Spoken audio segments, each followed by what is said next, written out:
Lur, selamat datang di Ngidul Ngalebu Film Catur. Lah, ya apa kabar lu sehat kabeh sekeluarga setanah air dong ya. Balik maneh ambil aku Icang LDR lelah disiksa rindu ya. Sesuai requestan dari kalian, kali ini kita akan mengidul film bergenre romance komedi berjudul What Happens in Vegas tahun 2008.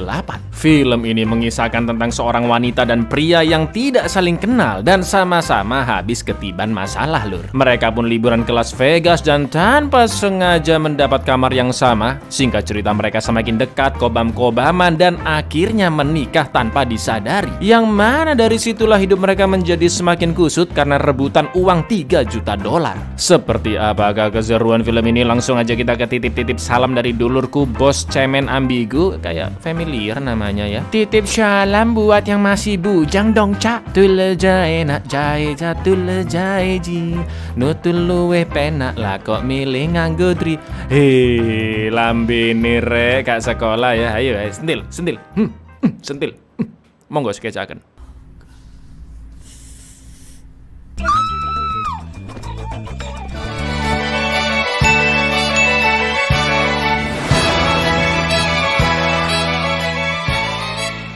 Di kota New York, Imiriki Sirikit, seorang trader saham yaitu Joy juga karyawan pabrik kayu bernama Jack. Meskipun tidak saling kenal, mereka berdua sama-sama mengalami hari yang sangat-sangat malang. Di hari ulang tahun tunangannya Joy yaitu Mason, bersama teman-teman kantornya Joy berencana mengsurpresinya, juga telah menyiapkan hadiah untuk Mason yaitu liburan berdua ke Las Vegas. Alih-alih menjadi momen yang menyenangkan, Joy pun malah diputusin oleh Mason di depan teman-temannya yang akan memberi surprise ulang tahun. Alasan Mason sih karena Joy terlalu sibuk bekerja. Apa nggak malu ya kan diputusin depan teman-teman kantornya, lur. Listen, I'm gonna bring him in and that's when you yell, surprise, go inside. No, I have a really important job. Escape. As of late, it's not. I don't want to marry you, Joy. I'm leaving you.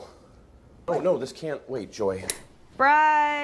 Di lain sisi, Jack dipecat dari pabrik kayu tempatnya bekerja yang juga dimiliki oleh ayahnya sendiri karena Jack dianggap tidak serius bekerja dan malah ngajak teman-teman kantor main judi. Jelas hal itu membuat Jack agak sepaneng karena itulah satu-satunya pekerjaannya.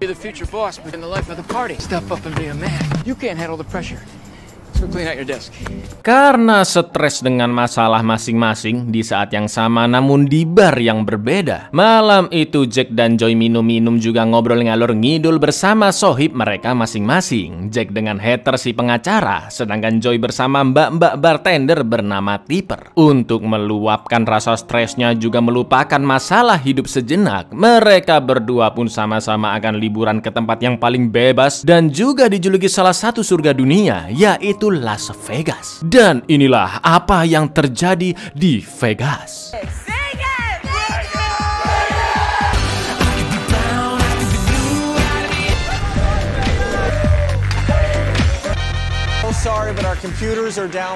Joy dan Tipper sampai duluan dan langsung mandi di kamar hotel mereka. Sedangkan Jack dan Heather yang baru tiba di lobi hotel yang sama mendapat info dari resepsionis yaitu Curtis. Jika sistem komputer di sana sedang error, jadi para tamu harus menunggu sebentar. Karena sudah bayar mahal sambil menunggu sistem dibetulin, pihak hotel pun memberi kompensasi dengan mengadakan party kecil-kecilan bersama mbak-mbak malam di sana. Dan setelah sistemnya rampung, Jack beserta Heather masuk ke kamar hotelnya. Tapi ternyata walah, mereka berempat dapat kamar yang sama dong. Sudah pasti ini semua bisa terjadi karena kesalahan sistem hotel ya kan? Nggak pakai lama mereka pun langsung menemui Curtis, yang mana setelah dibujuk oleh Joy dan Jack sebagai perwakilan dari pihak hotel yang melakukan kesalahan, Curtis pun memberi banyak tiket jalan-jalan ke tempat wisata di sana secara cuma-cuma. Sungguh sangat hoki beliau-beliau ini ya kan?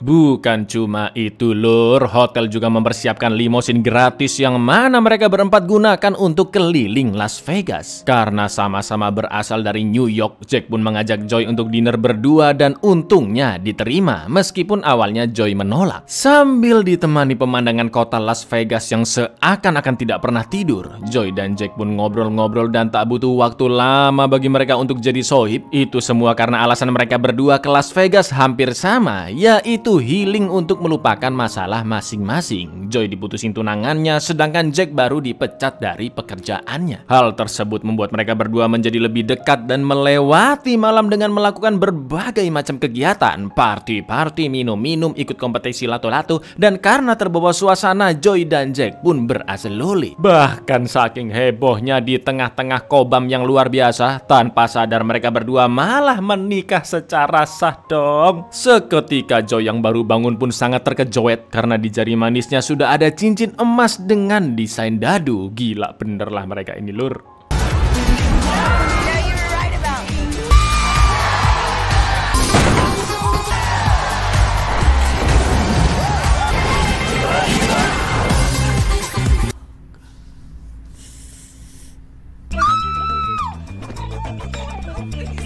Ketika sarapan bareng berempat, Joy mengajak Jack ngobrol empat mata sambil memainkan salah satu mesin judi di sana. Mereka berdua ternyata sama-sama tidak menginginkan pernikahan yang terjadi hanya karena lagi mabok-mabokan dan tidak sadar semalam. Joy dan Jack pun sempat berdebat sampai akhirnya Joy yang sudah muak pergi begitu saja meninggalkan koin judinya di sana. Jack yang masih marah-marah pun iseng memasukkan koin itu ke mesin dan memainkannya. Lalu yang terjadi. Alright, it's called nausea. How old are you, Jack? The starting line? Because I have news for you, buddy. Email me. Hey. My quarter.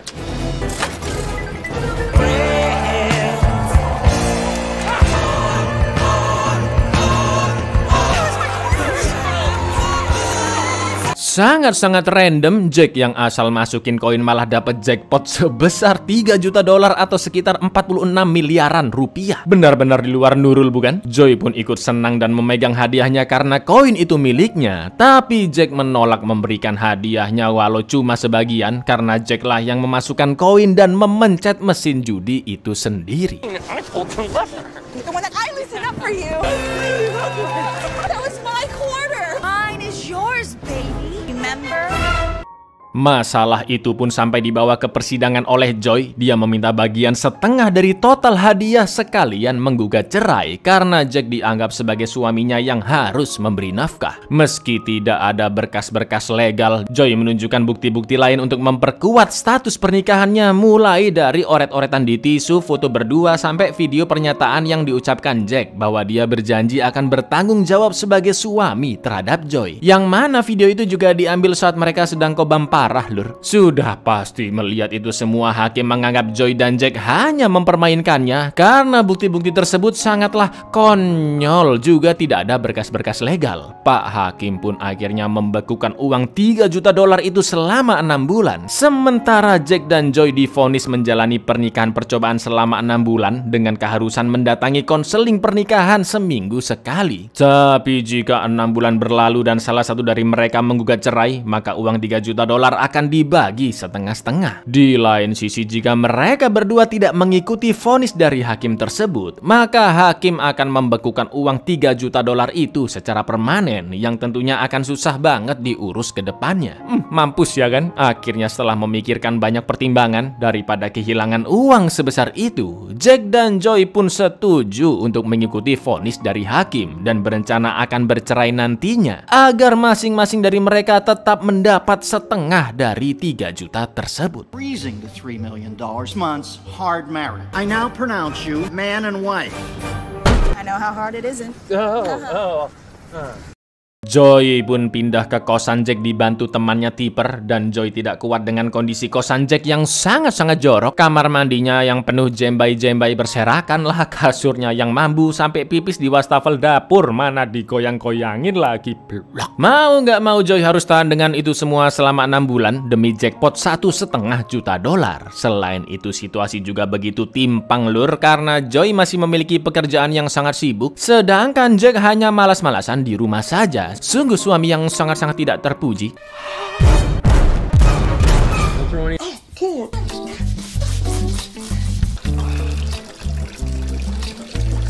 up, go to work today. What are you gonna do all day? I don't know yet.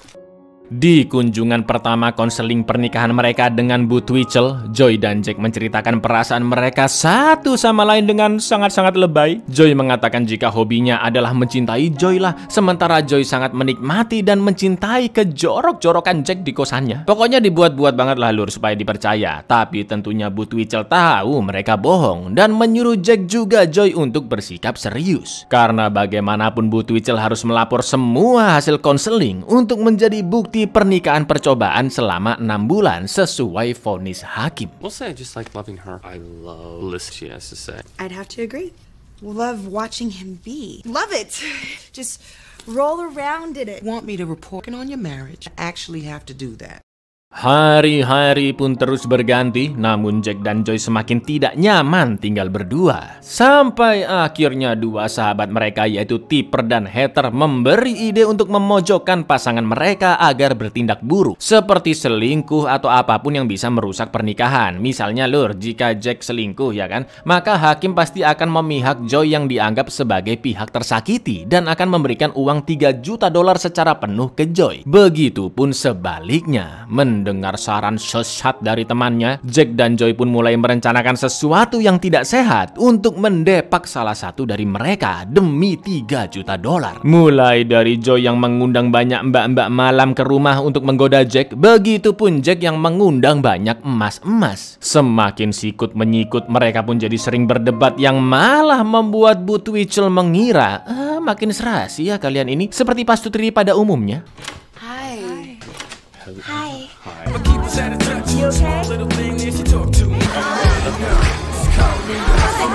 You really think that I'm dumb enough? Only a matter of time, more than dumb enough. All right, you're arguing. That's real married couple. This is Annette calling from Dr. Twitchell. I needed to cancel today. Setelah itu Jack kong kali kong dengan mantan pacarnya agar menelpon atas nama Bu Twitchell jika konseling minggu itu diliburkan. Padahal sebenarnya ada lur. Dan jika Joy sampai tidak hadir maka akan dianggap tidak menghormati pengadilan, alias posisi Jack menjadi lebih unggul. Tapi sayangnya cara itu diketahui oleh Joy dan dia langsung OTW ke tempat Bu Twitchell untuk cepu kebohongan barusan. Kejar mengejar dan saling ganggu pun terus terjadi agar bisa lebih dulu sampai di kantor Bu Twitchell. Namun ujung-ujungnya mereka sampai bersamaan.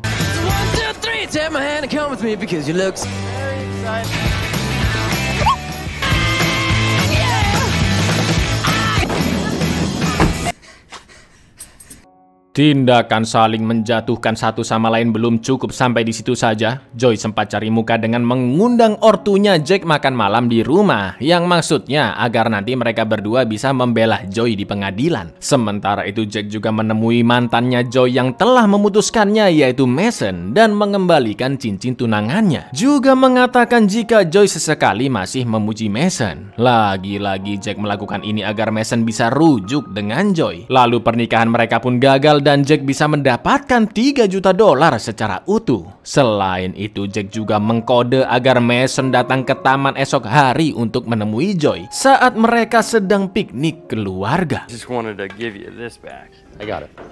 She said she was trying to be so perfect because it's good enough to be with you. You know that? Joy told me what an impressive guy you are.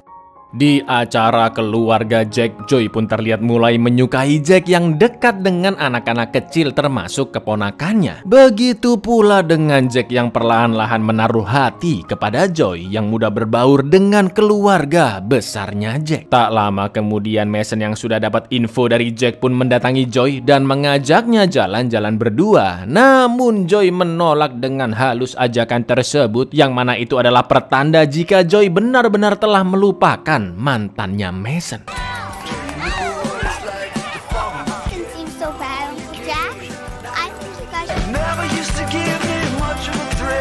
Savino, maybe chat up for a bit? I can't right now, sorry.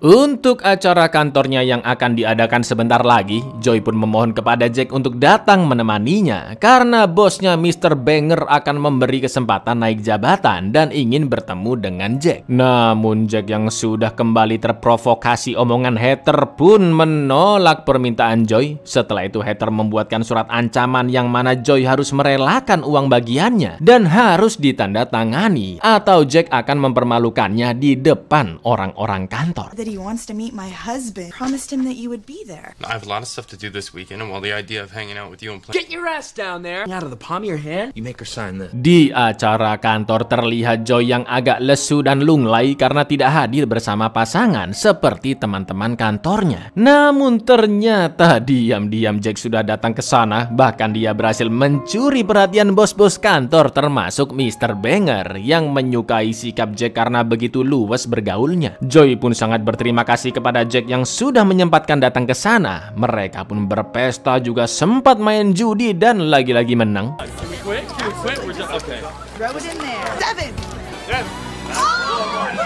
Sikap Jack yang sangat asyik ternyata sangat disukai oleh Mr. Banger. Bahkan dia mendapatkan penghargaan tamu terbaik malam itu. Jack off, Jack off, Jack. This year's Golden Handshake Award. Congratulations, Jack off.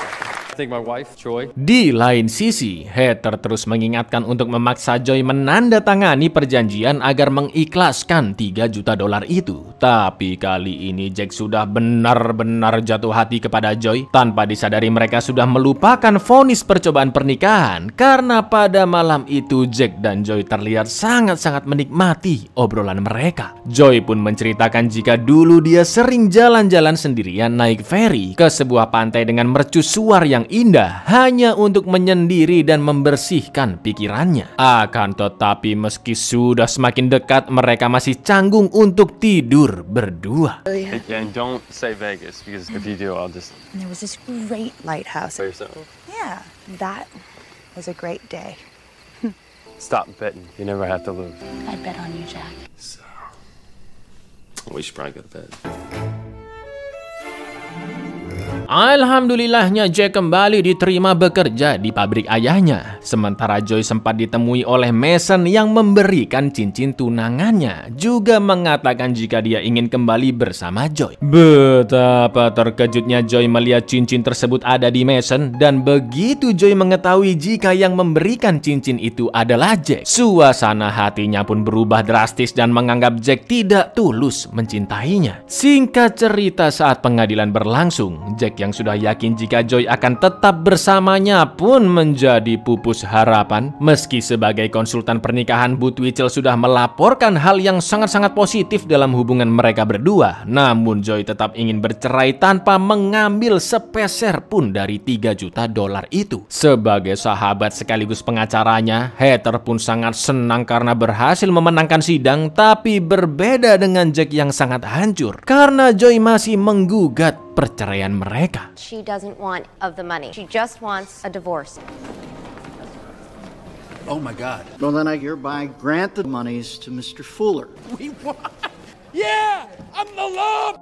Heather pun party di rumah Jack atas kemenangannya. Namun tidak terlihat rasa bahagia sedikit pun di raut wajah Jack, karena di dalam hatinya yang dia inginkan hanyalah Joy, bukan uang tersebut. Lalu Jack menemukan bingkai foto di bawah kasur Joy, yaitu sebuah pulau dengan mercusuar yang dulu sering didatangi oleh Joy. Sementara itu di kantor, Mr. Banger akhirnya memberi promosi dengan menaikkan jabatan Joy. Tapi karena ingin benar-benar melupakan kekecewaan pada hidupnya, mulai dari gagalnya hubungan Joy dengan Mason, dan sekarang Jack yang berani mengembalikan cincin tunangannya ke Mason, Joy pun menolak promosi tersebut, bahkan memutuskan untuk resign karena dia ingin memulai hidup yang baru. I think I'm gonna have to let you down. Why don't you just give it to Chong? I lost her. Sejak kejadian di pengadilan, Jack masih terus memikirkan Joy. Ayahnya pun menyuruh Jack untuk segera memperbaiki hubungan mereka. Dan karena Jack tidak tahu di mana Joy berada, dia pun bertanya ke Tipper. Tipper mengatakan jika sahabatnya itu telah keluar dari pekerjaan, mematikan HP-nya, dan pergi entah kemana yang bahkan Tipper juga tidak tahu tujuannya. Menurut Tipper, Joy hanya menginginkan tempat yang tenang untuk melupakan kesedihannya. Dan Jack pun langsung teringat dengan foto pantai di bawah kasur Joy juga ceritanya tentang berjalan sendirian naik kapal feri ke sebuah pantai. Sontak Jack langsung minjem mobil temannya dan segera pergi ke pantai tersebut. Mistake, but it was not a lie. And go do something about it. The only man that Joy can actually be herself with, I just don't know. Give me the keys. Sorry. Go get your future ex-wife. Time to thought cross my mind, but I had a grip on everything. Setelah melewati perjalanan yang cukup jauh dan menyeberangi lautan dengan kapal feri, Jack akhirnya menemukan Joy yang sedang berdiam diri di pesisir pantai sendirian. Jack pun meminta maaf atas semua hal menyebalkan yang dia lakukan ketika serumah dengan Joy. Tapi justru saat-saat itulah yang sangat dinikmati oleh Jack, yaitu waktu-waktu berdua hanya bersama Joy. Setelah segala sesuatu yang mereka lewati selama ini, mulai dari kesalahan sistem hotel yang membuat mereka bertemu di kamar yang sama, mabok-mabokan sampai menikah, lalu menang jackpot $3 juta, sampai ke pengadilan hanya untuk divonis percobaan pernikahan sampai cerai lagi. Dengan tulusnya Jack pun memberanikan diri untuk benar-benar melamar Joy kembali untuk menjadi istrinya. When we were married, I was horrible, and it's the best time I've ever had. Do you want to be married to me again? To be married to you again. No idea what I'm gonna do. We have a ton of... Buyar, ya sebuah kisah cinta yang hanya ada di film ya kan. Jodoh memang sudah ditakdirkan, tapi kayaknya nggak seabsurd ini juga sih takdirnya lur. Ya, assalamualaikum. Jomblo jangan baper. Ya.